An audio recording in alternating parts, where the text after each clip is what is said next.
એ તો કે મિત્રો ખોરમાં જાગીને આપણે આવી જઈશું ગાયમાં બાવરીમાં જો સૂર્ય તો પણ ઉગી જાય છે. હવે ધીરે ધીરે આપણે જઈશું આખરી તરફ ચાલવું ટણાના બધી ગાયું આખરે બેથી જ શાંતિથી હમણાં 10 વાગે ને પછી આપણે ઊભી કરીને જવા દઈશું. ચલો ઊભી કરીને જવા દઈશું. બીજા કીધું મોદી ગાય પગી જશે. હું પહેલી ગાય પણ આવે છે.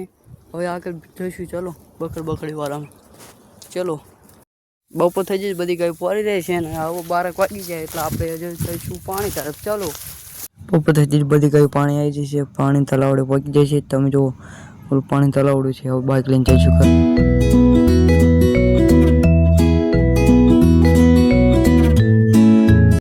ગંઠાવાડી પહોંચી જાય. બધા ગંઠા આપણે લેવાના છે. ગંઠા લઈને આપણે પછી રાખી દઈશું વાડે. ચલો ગંઠા લઈ લઈએ. ગંઠા લઈને આપણે ઘરે પહોંચી જાય. નાના વાડ બાંધી દીધા છે. હવે ઓલા વાડે જઈને આપણે ગંઠા નાખી દીધા છે બધી ગાયો. હવે ગાયો બાંધી દઈશું. ચલો ગાયોને તો બહુ બધી બાંધી દીધી છે અને મચ્છરદાની પણ બાંધી દીધી છે. તમે જોઈ શકો છો. અને અમારા વિડીયોને લાઈક કરો, શેર કરો, સબસ્ક્રાઈબ કરવાનું. તને જય હિન્દ જય ભારત.